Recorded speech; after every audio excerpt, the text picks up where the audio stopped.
नमस्कार स्टूडेंट्स। श्री रतनलाल कंवरलाल पाटनी राजकीय स्नातकोत्तर महाविद्यालय किशनगढ़ के यूट्यूब चैनल CCE राज किशनगढ़ पर आप सभी का स्वागत है। स्टूडेंट्स, मैं महेंद्र कुमार वर्मा, सहायक आचार्य व्यावसायिक प्रशासन विभाग।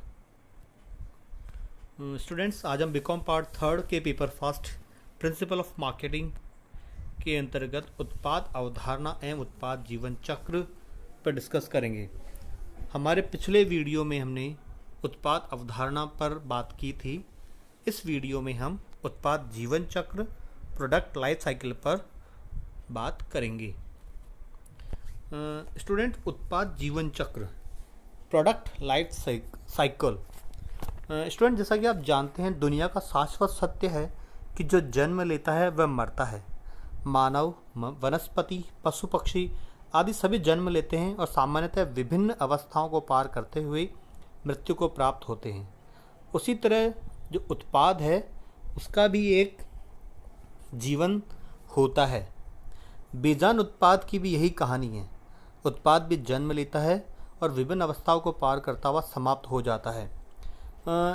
इस जो अवधारणा है, ये जो उत्पाद जीवन चक्र की, ये अवधारणा प्रोफेसर थियोडोर लेविट पहले व्यक्ति थे जिन्होंने उत्पाद जीवन चक्र अवधारणा को प्रचारित किया। इसके बाद भी बहुत से ऐसे विद्वान हैं जिन्होंने उत्पाद जो जीवन चक्र की अवधारणा है उसको आगे बढ़ाने में कार्य किया।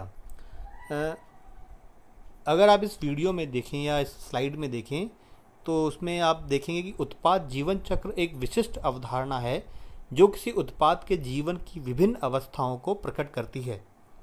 जिस प्रकार एक मानव का जीवन चक्र विभिन्न क्रमागत अवस्थाओं से बना हुआ है, ठीक उसी प्रकार एक उत्पाद का जीवन चक्र भी विभिन्न अवस्थाओं से बना हुआ है। एक मानव जीवन में जन्म, बाल्य अवस्था, किशोर अवस्था, युवा अवस्था, वृद्धावस्था क्रमशः आती है। उसी प्रकार एक उत्पाद की भी ये अवस्थाएं होती हैं। अब अगर हम बात करें, जैसे आपने देखा होगा कि उत्पाद का जो जीवन चक्र है, सबसे पहले उत्पाद की जो एक अवधारणा है या एक सोच है, एक विचार है, वो किसी ओनर के मस्तिष्क में आता है। उसके बाद में उसकी जो भी अवस्थाएं हैं वो धीरे धीरे आगे बढ़ती हैं।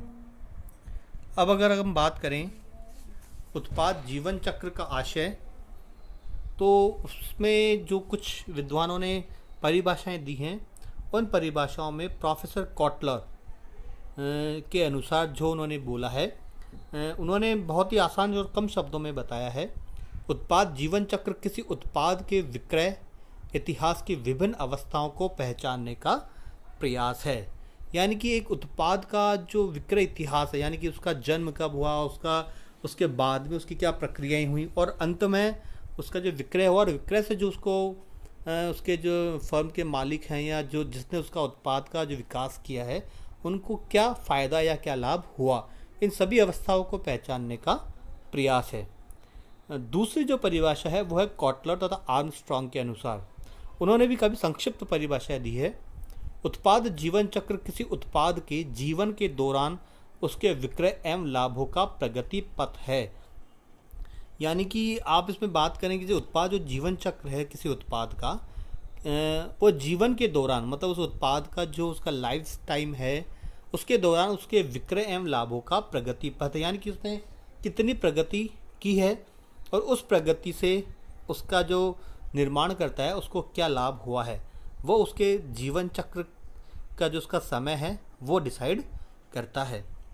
अब अगर हम निष्कर्ष रूप में बात करें तो उसमें आप देखेंगे कि उत्पाद जीवन चक्र किसी उत्पाद के जीवन की, अगर उसकी क्रमागत का जो उसका अनुक्रम है जिन्हें कोई उत्पाद अपने जीवन काल के दौरान पूरा करता है। उत्पाद जीवन चक्र की विभिन्न अवस्थाओं में उत्पाद जन्य एवं प्रस्तुतिकरण अवस्था, बाजार विकास अवस्था, परिपक्वता अवस्था, संतुष्टि अवस्था तथा पतन अवस्था आदि प्रमुख है। मतलब इसमें अगर आप बड़े रूप में या सामान्य शब्दों में समझें तो एक उत्पाद का जब उसका जन्म होता है, फिर बाज़ार में जब उसका प्रस्तुतिकरण होता है और फिर धीरे धीरे प्रस्तुतिकरण के बाद में जब उसका विकास होता है बाज़ार के अंतर्गत, फिर एक वो एक अपने हाईएस्ट अवस्था में जाता है जब उसकी डिमांड मार्केट में बहुत ज़्यादा होती है। फिर ग्राहकों की संतुष्टि तथा उसके बाद धीरे धीरे ग्राहकों की जो आवश्यकता या इच्छाओं को जब वो पूरी नहीं कर पाता तो वह उसकी पतन अवस्था कहलाती है।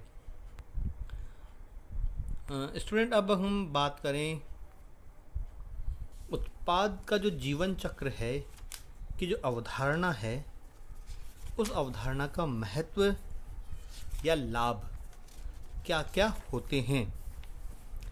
इसमें जो पहला पॉइंट है वो है विक्रय पूर्वानुमान में सुविधा।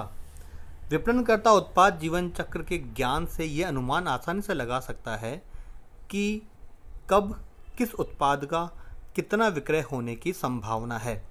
वह उत्पाद के जीवन चक्र की अवस्था को समझकर भावी विक्रय में होने वाली वृद्धि तथा कमी का कारण सहित अनुमान लगा सकता है।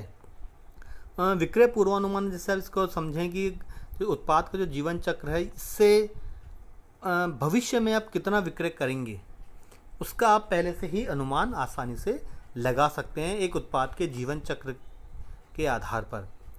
दूसरा है उत्पाद नियोजन में सहायक। प्रोडक्ट प्लानिंग में भी ये बहुत ज़्यादा सहायक होता है। उत्पाद जीवन चक्र की अवधारणा विपणनकर्ता उत्पादों के नियोजन में भी योगदान देती है। विद्यमान उत्पादों के जीवन चक्र की अवस्था को समझकर नवीन उत्पादों के विकास करने तथा विद्यमान उत्पादों में सुधार करने हेतु आवश्यक नियोजन किया जा सकता है। किसी भी प्रोडक्ट का या किसी नए प्रोडक्ट का अगर आपको लॉन्च करना है तो उसकी प्लानिंग भी आप आसानी से कर सकते हैं। तीसरा पॉइंट है मूल्य निर्धारण में सहायक। उत्पाद जीवन चक्र का ज्ञान विपणन प्रबंधक को उत्पादों का मूल्य निर्धारित करने में भी सहायता प्रदान करता है। इसे आप ऐसे भी समझ सकते हैं कि उदाहरण के लिए उत्पाद जीवन चक्र अवधारणा यह भी स्पष्ट करती है कि उत्पाद की प्रवेश अवस्था में उत्पाद का मूल्य अधिक रखा जाता है, किंतु परिपक्वता तथा संतृप्ति यानी कि जब उसकी पतन की अवस्था होती है तो ऐसा संभव नहीं होता, यानी कि उसका मूल्य पहले की तुलना में कम हो जाता है। बहुत सी कंपनियां अपने पुराने जो प्रोडक्ट हैं उनकी कीमतों को वो कम कर देती हैं। अगला है उत्पाद नियंत्रण में सुविधा। स्टूडेंट्स, इसको आप ऐसे समझें, उत्पाद जीवन चक्र अवधारणा की जानकारी के आधार पर विपणनकर्ता उत्पाद नियंत्रण भी आसानी से कर सकता है, यानी कि उसे कब कितना उत्पाद कौन से प्रोडक्ट का उत्पादन करना है ये उसको अगर उसने अगर अपना प्रोडक्ट का जो लाइफ साइकिल है उसको अच्छी तरह से अगर उसका अध्ययन किया है तो उसे आसानी से इस बात का अंदाज़ा हो जाता है किस उत्पाद में सुधार करना है, कब किस उत्पाद को बाज़ार में से बाहर करना है तथा कब किस नए उत्पाद को बाज़ार में प्रस्तुत करना है आदि का निर्णय उत्पादों की जीवन चक्र अवस्था को समझकर ही आसानी से किया जा सकता है। अगला पॉइंट है संवर्धनात्मक निर्णयों में सहायक, यानी कि प्रमोशनल एक्टिविटीज़ के जो डिसीजंस होते हैं उसके अंतर्गत भी उत्पाद जीवन चक्र अवधारणा का बहुत महत्व होता है कि किसी भी प्रोडक्ट के लिए आप कौन से विज्ञापन, कौन से सेल्स प्रमोशंस, विक्रयकर्ता के लिए कौन कौन से स्कीम्स लाएंगे, प्रचार प्रसार किस तरह से करेंगे, जनसंपर्क का क्या माध्यम होगा, इन सभी के बारे में जो डिसीजंस हैं वो आप आसानी से कर सकते हैं।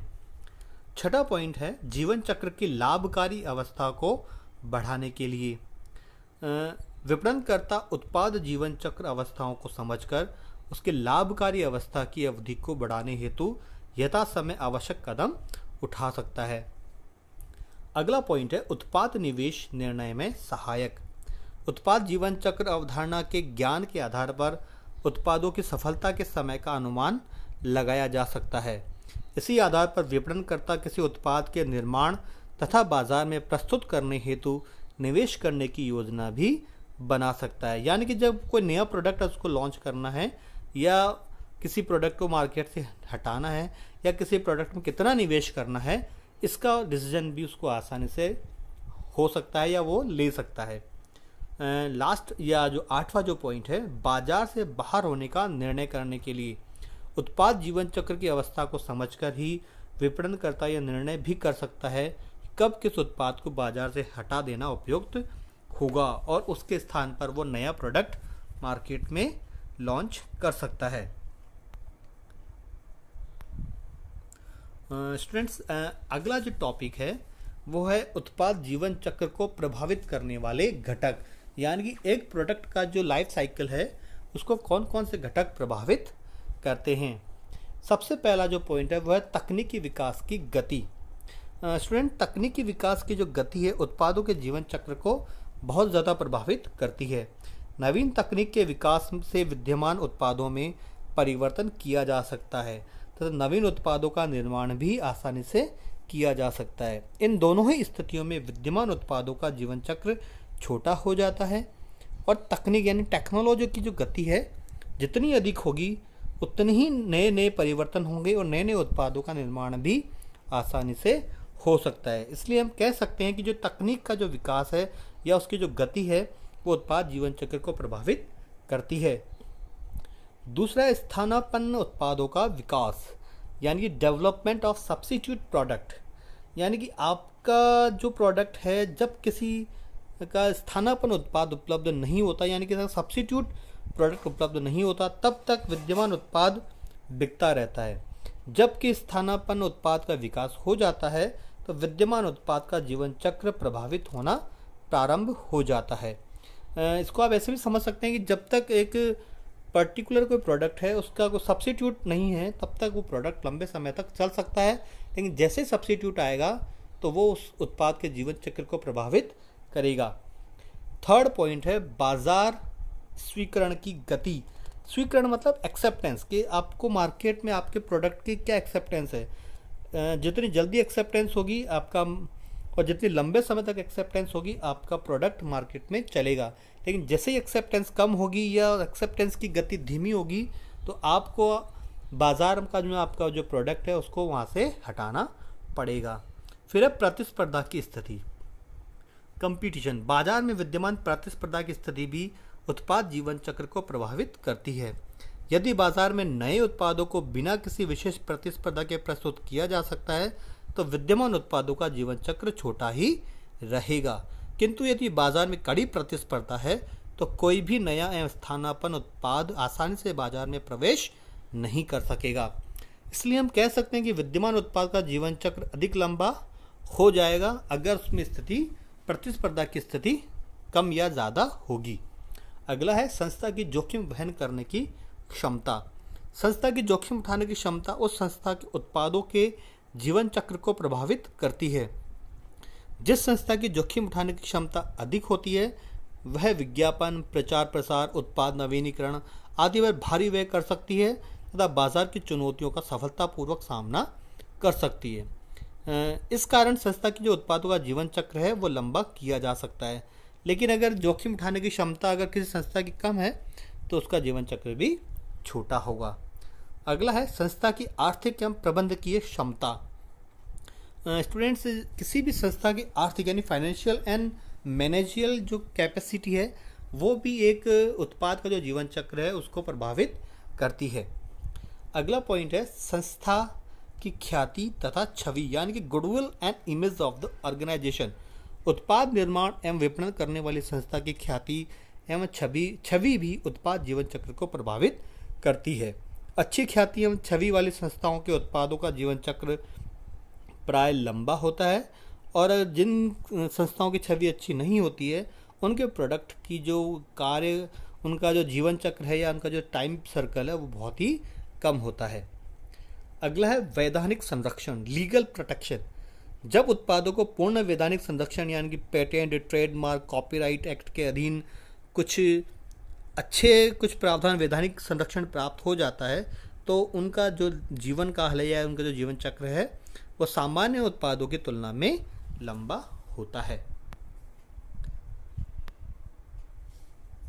आज के इस वीडियो में इतना ही। आपको ये वीडियो कैसा लगा आप हमें ज़रूर बताएं। धन्यवाद।